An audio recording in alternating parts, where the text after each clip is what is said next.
Show us you got New England pride. Show us you've got New England pride.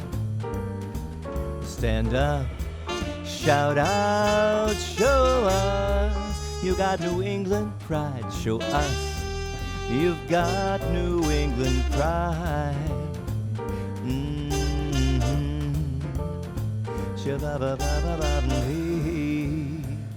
New England pride. Hello, my sweet friends, and welcome to another episode of New England Pride TV. I'm your host, Dale LePage, and let me start off by saying you are going to be seeing something different today because I have a co-host for the first time for the whole show. The person of the year for New England Pride TV 2017, drum roll please, the wonderful, beautiful Grace Stevens. Thank you. Welcome. Thank you, Dale. Welcome, welcome. Yeah. And we had six people nominated for the Person of the Year. Grace has done so much for the community. She's just an outstanding motivational speaker and such an advocate for the LGBTQ community. One of the people that was in the running said to me, I don't think you know this, one of the people, James, who owns Club Cafe, who also does a lot of good things. James. He said, I am honored to be nominated, but if I have any say in it, please, I'd like to nominate Grace. Wow. Did you know that? No, I didn't know Yeah. that. That's such an honor. That's how much people adore you. Thank you. And speaking of adoring you, Yes. we come bearing gifts. The New England Pride TV Person of the Year Award to the lovely Grace Stevens. So here you go, my love. This is yours. Thank you so much. And let me just tell you right away Yep. that I've known you for a few years, and you have inspired me also. You know that. You've taught me so much. So I'd like you to say a little bit to the viewers at home about what you do, what your mission statement is. Let me just start off by saying, like, you're the author of 2 books, which have received a wonderful praise. And I know you as one of the major founders of First Event, correct? I am not one of the founders. I'm one of the leaders. First Event has been going on for 37 years. 37 years. So I've been involved with the last 7 years. Well, I've only known you for 7 years. Yeah. Okay. You're a founder to me, baby. Thank So you. let's talk a little bit about Yeah. what your mission is, and you do a lot of motivational speaking, Right. and tell me about that. So first, before we start, I'd like to give a gift back to you. Okay? And I'm going to give you one of my mugs. And as you can see, it has my heart that says, live your truth. It says, live your truth. Right. Which is amazing. Yes. Thank you so much. But thank you so much for this award. I'm like honored. And as I said earlier, for people that know me, you know, it takes a lot for it to get me speechless. And to receive award as I'm almost speechless, but I will find a few words here. One, I've been involved since I have come to terms with being transgender myself. In 2008 and 2009, I discovered the Tiffany Club of New England, which is one of the oldest support groups for transgender people in the world, and probably the only one that has a brick and mortar facility in Waltham, Massachusetts. And within a year, I became a member of the board, and a couple of years later, in 2009, I went to my first Event conference, and it changed my life. What was that like, going there for the first time? It was going to a fantasy world, knowing that nothing is impossible, that whatever is inside you, you can live your true life. And I was struggling with my issues of gender variance and hiding it for well over 50 to 60 years. You transitioned at age? 64. 64. Right. And my first book, No Maybe Yes, Living My Truth, is the story of me dealing with all the voices inside of me saying, this is who you are, but you can't be that. Was that struggle and that fight to really live one truth. And I was married for 25 years. I have 3 adult children. I am so blessed. I have 2 grandchildren. And I've not lost anyone in my life. So that's wonderful to be able to say that. Yes. We had a guest on our last show who really did have problems with people leaving his life because of it. Right, Yeah. which brings me to my mission. And the mission that I am dedicating my life to is the idea of living your truth, being authentic in the world. And, you know, if I can inspire anyone, if I can motivate anyone. And you do. Thank you. For Transition into 64 is how can people learn to go inside, totally accept who they are and love themselves so that they can live their true lives.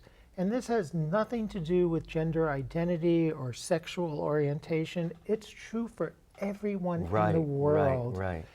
And once you reach the point that you are willing to live your truth, can you also then focus outside and learn to allow everyone else to live their truth and accept them for who they are. That's very hard to do for a lot of people. Not who you want them to be. Right. That's really hard for a lot of people to do that. And the message is, if you don't do that, as you said, you're not really a loving person. Right. And if you do not love yourself, you have nothing to give away to anyone else. That's very true. I know so many people who do so much for so many people, but forget that they need to feed their own soul too. Has to come first. Yeah, it does. Now, you go to many different organizations, schools, colleges. I train therapist organizations. I did not know that. Yeah, so I'm also a therapist. I'm not practicing now, but I'm involved in a number of different communities. On the trip I was recently at, I was in Santa Cruz, California, and I actually did a full day worth of training. I spoke for 7.5 hours, training a group of therapists, some parents, some community activists. That is incredibly impressive. The only thing I can do for 7.5 hours is sleep. Yeah. I'm so far past that. Now, you just came from across the country tour. Did you speak at every stop, or was it more of a No, that was the personal only journey? speaking gig. But again, I was selected as a writer in residence on Amtrak, and I traveled 7,238 miles on the trains throughout the entire month of May, stopping in Atlanta, New Orleans, San Antonio, Anaheim, LA, Santa Cruz, San Francisco, and then taking 4 days last weekend coming back on the train. Now, do you need a vacation from your vacation? No, I want to go back. Oh, I love that. Yeah. Now, on top of the motivational speaking, the Tiffany Club, first event, you are also a contributor to the Huffington Post. I've been writing on Huffington Post since 2015. There's over 100 blogs on Huffington Post. You can also see them on my website. My second book is the compilation of blogs from the first year. Okay. So there were so many, but I did compile them. I'm still writing a little bit. My Amtrak journey is up on my website. There are about 15, 16 blogs of a day-by-day diary of what I experienced with lots of pictures. So, now, can we go back for a second and just touch on what first event is? We talked about Tiffany Club for a minute the first time you went there. First event, I was lucky enough to be a part of a couple of them, and the feeling of love and community and just pure joy, it touches my heart and everybody else's. Thank you. So how did that come about? So first event has been a event within the transgender community, as I said, for 37 years. Yes. Yeah. When I joined Tiffany Club in 2008, again, I saw my first one, and within a few years, I volunteered to, be one of the leaders of first event, and I wanted to grow the community and grow it.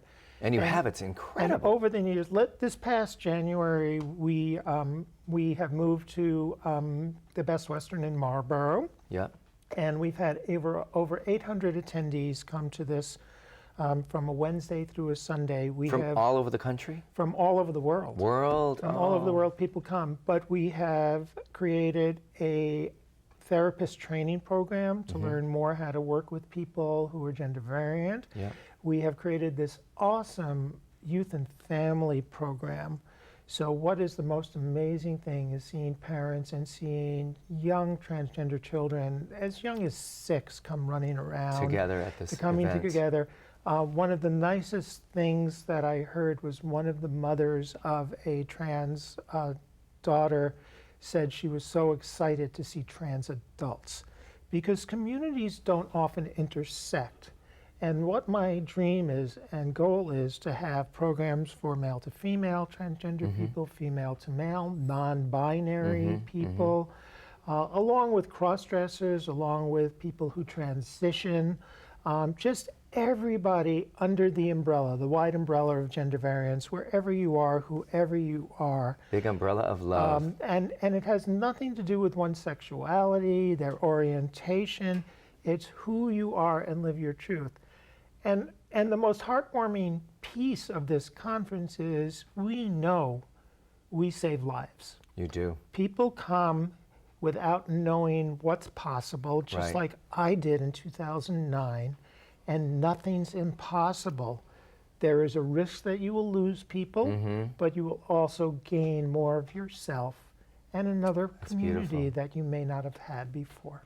Now, we're winding down on time for this segment, but thank you for the mug. Where can our viewers perhaps purchase one of these amazing mugs or t-shirts? So feel free to go to my website and see everything that I do, which is www.liveyourtruth, that's liveyourtruth.net. Right. And explore everything on it. And there's a store with my books, my shirts, my mugs. And if you like something, Perhaps you might want to purchase it. or just explore. Yeah. Okay, we'll be back with more New England Pride right after this, and Grace is staying with us. New England Pride TV is brought to you by the Hanover Theater for the Performing Arts, Remax Vision, Bay State Savings Bank, Safe Homes, Joseph Gonzalez Dofrane, Boston Wedding Photographer, Paul Chasen Interior Design, Nuovo Restaurant, Creative Cabinets, Dr. Frank P. Fetchner Plastic Surgery, Fallon Health, making our communities healthy, and Crown Bakery.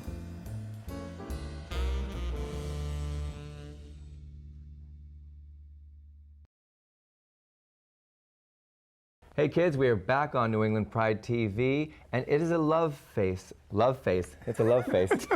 It's a love fest at the desk right now, because not only am I joined by my co-host Grace Stevens, but we are now joined by the wonderful and extremely informative Michelle Miller, who is one of the founders of the Central Mass Lyme Foundation. Yes. Now, I first heard about you when I was looking to learn about Lyme disease, and you were the first name that popped up. So you're obviously getting the word out there. Yes. And then I learned your reason for creating the Central Mass Lyme Foundation. Can you tell our viewers at home what brought you to this? Thank you, Dale, for having me on New England it's Pride our pleasure, TV. absolutely our pleasure. I'm so happy to be here. Raising awareness is what my husband Ken and I do. 4 years ago, we formed the Central Mass Lyme Foundation in honor of my mother, who had late-stage Lyme disease. Before it was diagnosed. Before it was diagnosed. What year was this? 2013, she passed away. But in 2011, she was diagnosed with Lou Gehrig's disease, ALS, which I now know is really end-stage Lyme disease. So when one doesn't get properly tested and treated, it ends up being diagnosed as MS, Parkinson's, ALS. Lyme disease is the great imitator because it mimics so many other diseases. like Grace earlier, I am speechless right now. I had no idea that even occurred, and I'm literally blown away right now. I had no idea. Yeah. So when my mother passed away, I had to clean out her house and found journals of many, many years of symptoms. And no one was really listening to all the symptoms that she had and put all of it together. What years did these journals start? Many, through when they got first married. I mean, my mother was a writer. So what year do you think that she was? 2008. She was getting- 2009, she she was getting her started getting symptoms? vertigo, Okay. night sweats, Okay. which can be for women, Right. menopause, right? Right. No, that is a co-infection of Lyme disease, babesia, which is very common in our state. Massachusetts is the second highest state for cases of Lyme disease, and those are the ones that get reported. What about the ones that, like I'm sure Grace will share her story after, that don't get properly diagnosed? So they don't get treated, Right. and then they get sicker and sicker. And it's unfortunate, but there's many other people like my mother who have passed from this disease. Do you think doctors now are paying more attention to the possibility of Lyme disease? Lyme literate doctors are. Lyme literate doctors. It's a loaded question. Okay. Yeah, Lyme literate doctors will make a clinical diagnosis. Okay. But unfortunately, the majority of the other physicians out there will need a positive ELISA test. And I can tell you that that ELISA test is only 49.7% accurate. Okay. So And that's the many are tested. And still that's the most accurate out there? That's the protocol. Yeah. Okay. A Lyme literate physician will test with a Lyme specific test from Palo Alto, California, that is almost 99.9% accurate. And So we wouldn't are, you rather we are wondering know- why more doctors aren't doing that, right? Very controversial. Everyone should have a Lyme literate physician. Now, what if a patient requests that test?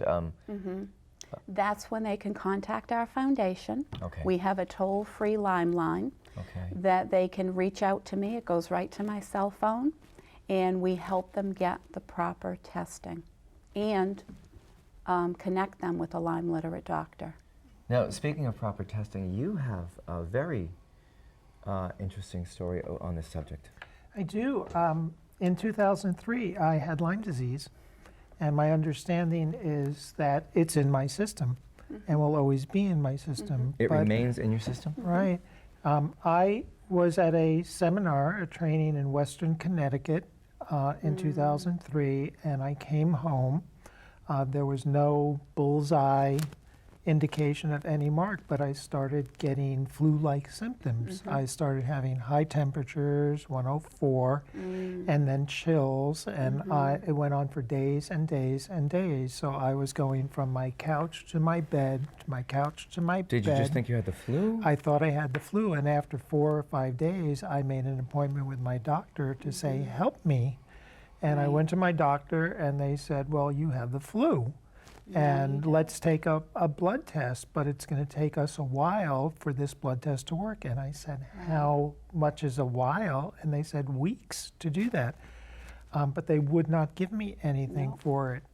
I went home, the symptoms continued for another few weeks, Did they get another worse 2 and weeks. worse, or? They were just coming and going, and there'd be Wax and moments wane. of okay, and then high fever, chills, and I was incapacitated. At the time, I was out of work, so it really didn't affect, but I was useless for 4 weeks. Yeah. And then one day I started, I was investigating Lyme disease, and I started getting secondary symptoms of Lyme disease where my jaw was starting to lock, my knees were starting to lock. Is that a common TMJ? Oh, yes, yep. Swollen knees, brain fog. If your immune system isn't strong enough. And as we age, our immune system weakens. As we get vaccinated, our immune system weakens. We have to eat right. We have to take care of ourselves to keep our immune system strong. Now, you have a Central Mass Lyme conference. Yes. There's a few minutes remaining. Okay. Can you look into camera 3, your camera, Okay. and All tell right. us the date and All right. how people can find out the information? Okay, so the date is Saturday, September 23rd at the Worcester Technical High School. This is our 3rd conference. We are hoping to have at least 775 people. I know you That have day. hundreds of people. We have had hundreds of people Yes, in the yeah, past, but yeah. our board's mission is to really keep raising awareness to the general public. Right. They have to hear the truth about this disease. And what's your website, please? It's www.centralmasslyme.org. Okay, thank you very much. Thank you. It has been an eye-opening interview from me. Thank you so much. We'll be back with more right after this. Hey everyone, it's me, Miss Lady Sabrina. Hi Dale. I'm coming to you from the beautiful state of Florida in Orlando, where I was here for Gay Days. Fabulous time. But we have other things to talk about. We have a new letter. Let's get to it. I broke up with my boyfriend due to being relocated for work. He's moved on and I have not. We were together for about 2 years and the distance has made me realize how much was wrong with my being there in the relationship. I guess what I'm curious about is how to move forward knowing that I was the flawed participant and that it wouldn't have worked much longer if I wasn't relocated. How do I move on and fix what's really broken in me? Sincerely, Pining in Poughkeepsie. Okay, doll. Well, here it is. You know, when someone is in your life, they're there for a reason. And it's usually to meet a need you have expressed. You know, they come through to assist you with difficulty, to provide you with guidance or support, you know, to aid you physically, emotionally, or spiritually. You know, they may seem like a godsend, and they are, but they're there for a reason. They're there for the reason you need them to be, which means you have to learn something. You have to learn something about yourself. And it's not always comfortable and it's not always easy, and the emotion is usually what helps drive the force for change. Does it mean that the relationship survives? No. But what it does mean is that the reason why they were put in your path is clear. What you needed to change, what you needed to see, what you needed to learn has occurred. You know, your job is to accept the lesson, love the person, and put what you've learned to use in other relationships. You know, not just relationships, but other areas of your life. You know, it's said that love is blind, but friendship is clairvoyant. When you're having thoughts or feelings and you want to bounce them off your friends because your friends know you best. But if you find that you're not reaching a level of satisfaction or change through your friends, then it's time to seek out someone else, a licensed professional, someone who has a little more tools in their toolbox, someone that can guide you and help you and push you in ways that maybe your friends can. But know this, you're not broken and you're not permanently damaged. All you are is in a state of transition. And when you're done, you will emerge happier, healthier, and ready to love again. I hope this finds you well. Love and light, Lady Sabrina. Hey kids, now it's time for our segment called Out with Joe Mangiacotti and the ever lovable Teddy. But before we get into the Out with Joe segment, let's just do a really quick talk about the Music Minute. Oh, absolutely. So everybody can listen to Out with Joe vignette on WCRN AM 830.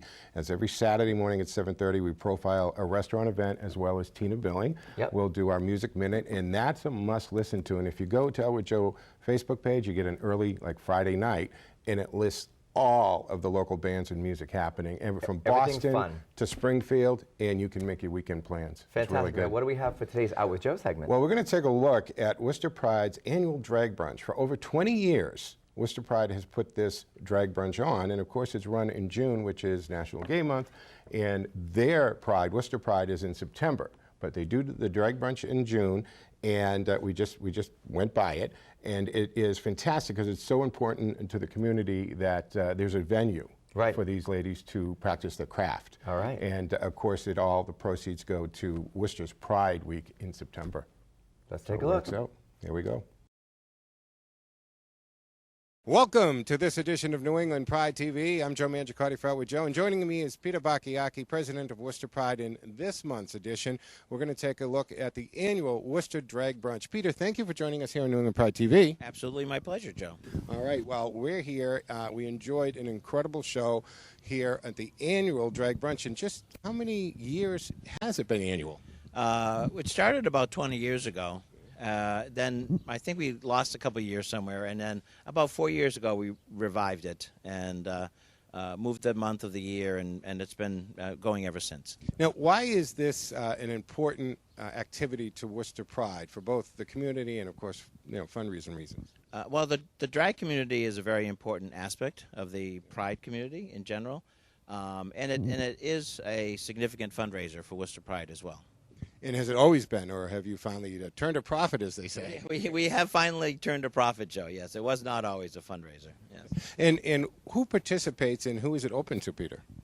Well, the event has been organized the last couple of years by the winners of our pageant, the Miss Gay Worcester title winner from September. So they involve all of their drag sisters, basically, in performing at the drag brunch.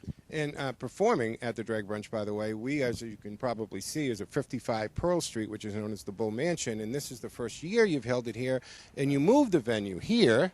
Because we sold out last year's venue by far. I mean, we had standing room only.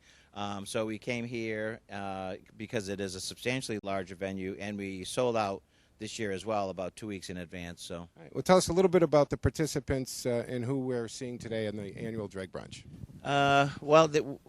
Everyone from the community as a whole attended the brunch. We had some of the performers were local. Some of them came from as far away as Providence to come up and help us out today, and a few even from Western Mass. And so it was a really nice community-wide event. Absolutely. And, of course, every year you're wondering just how many people you're coming, so they can contact you through Worcester Pride if they need to. Sure. We can always be contacted at worcesterpride@gmail.com, or you can find us on Facebook, Worcester MA Pride. Very good. Joe Mangiacotti and Peter Bacchiacchi for New England Pride TV. Hey kids, now it's time for our Pride Pet segment. Let me just say that we're so proud of Pride Pet segment because we've actually found homes for some of our pets that we have featured. So let's get right to it. This month we would like to introduce you to the New England All Breeds Rescue. Their phone number is 774-641-3441, and their website is neabr.org. They're an all breeds rescue, and let's see who we have this month. Meet Iris, female, Basset Hound mix, 3 years old. Meet Jack Daniels, what a cutie, male, Beagle Hound mix, 6 months old. Meet Scylla Sausage, big girl, female, Great Dane mix, 4 years old. And Sista, 8-year-old female terrier. All right.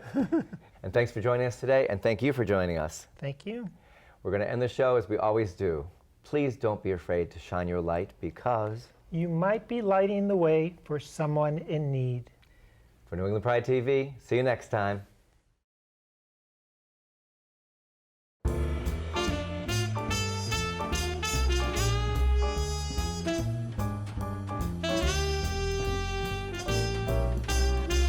Yeah, yeah, yeah. Tune in, show us